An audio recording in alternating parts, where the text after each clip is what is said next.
प्रिय विद्यार्थियों, आज हम गणित विषय में कक्षा 7वीं एडगेट बुक का अध्याय 3 आंकड़ों का प्रबंधन, इसके सवालों को समझने का प्रयास करेंगे। जैसे इसमें पहला सवाल है कि सबसे बड़े और सबसे छोटे आंकड़े के अंतर को क्या कहते हैं।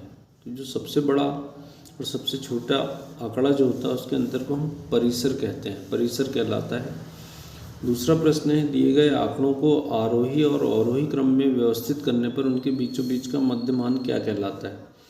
तो जब आरोही या अवरोही क्रम में हम किसी आंकड़े को जमाते हैं तो उसके बीच का जो मान होता है बीचों बीच का, वो माध्यिका या माध्यक कहलाता है। तीसरा प्रश्न है कि प्रथम 5 प्राकृत संख्याओं का माध्य क्या होगा। तो प्रथम 5 जो प्राकृत संख्याएं होती है उसमें हम देखें कि प्राकृत संख्या 1 से होती है, जो गिनने में जो अंक प्रयोग करते हैं उनको हम प्राकृत संख्याएं कहते हैं। तो प्रथम 5 प्राकृत संख्या 1, 2, 3, 4, 5 है।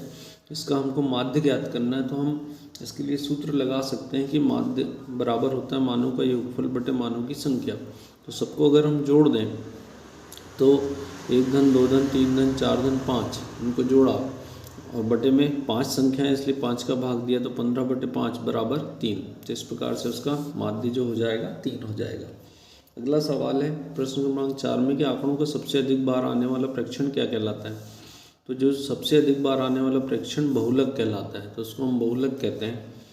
इसी प्रकार हम देखें अगला सवाल नंबर 5 में है, सुशील 3 क्रमागत दिनों में क्रमशः 6 घंटे 5 घंटे और 7 घंटे पढ़ता है, तो उसके प्रतिदिन का औसत समय क्या है। तो औसत बराबर होता है मानों का योगफल बटे मानों की संख्या। तो मानों का मान जो 6 घंटे पढ़ रहा है 5 घंटे और 7 घंटे, तो 6 और 5 11 और 7 18, 18 बटे 3, तो 3 का भाग देंगे तो 6 आ जाएगा। तो इस प्रकार से वह 6 घंटे औसत जो होगा 6 घंटे होगा।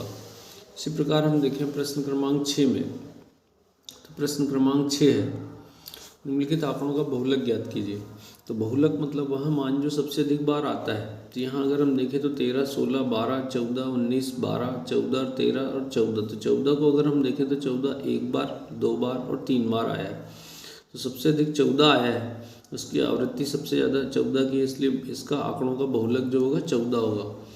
इसी प्रकार हम प्रश्न क्रमांक 7 में देखें, तो प्रश्न क्रमांक 7 है कि निम्नलिखित आंकड़ों का माध्यक ज्ञात कीजिए। तो माध्यक ज्ञात करने के लिए हम आंकड़ों को पहले आरोही या अवरोही क्रम में, घटते या बढ़ते क्रम में जमाते हैं। तो हम सबसे पहले आंकड़ों को हमने आरोही क्रम में, बढ़ते हुए क्रम में जमाया और बीचों बीच का जो मान होता है उसका माध्यक कहलाता है। तो यहाँ पर देखें कि इसके पहले भी 3 आंकड़े हैं, बाद में भी 3 आंकड़े हैं, बीचों बीच में 25 है, तो इसलिए इसका उत्तर 25 हो जाएगा। इसी प्रकार हम देखें प्रश्न क्रमांक 8 में कि एक क्रिकेट खिलाड़ी ने 8 पारियों में रन बनाए 58, 76, 40, 35, 46, 50, 0 और 100। तो इसका परिसर ज्ञात करना। तो परिसर मतलब सबसे बड़ा मान ऋण सबसे छोटा मान। तो सबसे अधिक जो रन बनाए हैं 100 है, सबसे छोटे जो रन बनाए 0 है, तो 100 ऋण 0 बराबर 100 होगा। तो इसलिए इसका जो परिसर होगा वो 100 हो जाएगा। इसी प्रकार हम देखें प्रश्न क्रमांक 8 में, प्रश्न क्रमांक 8 के बाद 9, प्रश्न क्रमांक 9 में 5, 7, 9, x 6, 10, 11 का माध्य 8 है। तो इसका माध्य पहले से हमको दिया गया कि 8 है, तो x का मान ज्ञात करना है। तो x का मान ज्ञात करने के लिए हम लिखेंगे कि माध्य बराबर होता है मानों का योगफल बटे मानों की संख्या। तो सभी जो मान दिए गए उनको जोड़ेंगे और बटे में 7, क्योंकि 7 आंकड़े ये हैं।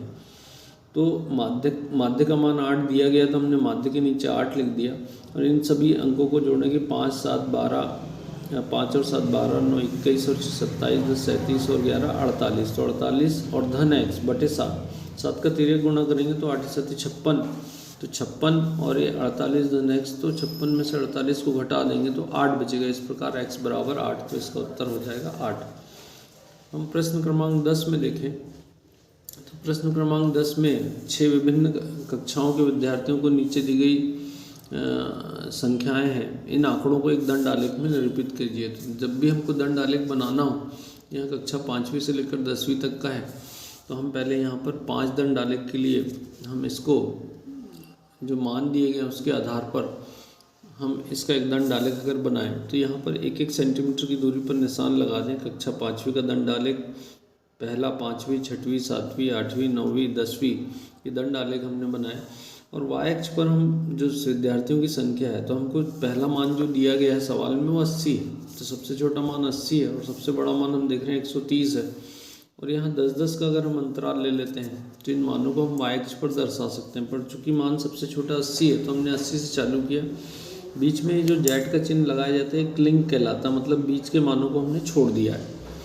तो हमने इसका पैमाना लिख लिया कि y अक्ष पर 1 सेंटीमीटर बराबर 10 इकाई है, 10 छात्र कहलाएंगे।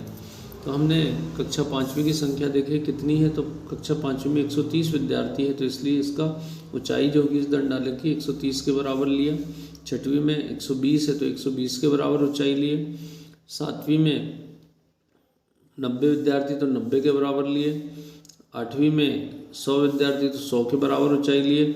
और इसी प्रकार हम देखें 9वीं में 90 है तो 90 के बराबर ले लेंगे। और 10वीं में 80 है तो इसको 80 के बराबर ले लेंगे। तो इस प्रकार हम दंडालेख को बराबर दूरी पर लेते हुए और इसको अलग अलग रंगों से भी दर्शा सकते हैं, जिससे समझने में आसानी हो। इन सवालों का बार बार अभ्यास करके विद्यार्थी परीक्षा में अच्छे अंक ला सकते हैं। सभी इनको बार बार हल करके देखें।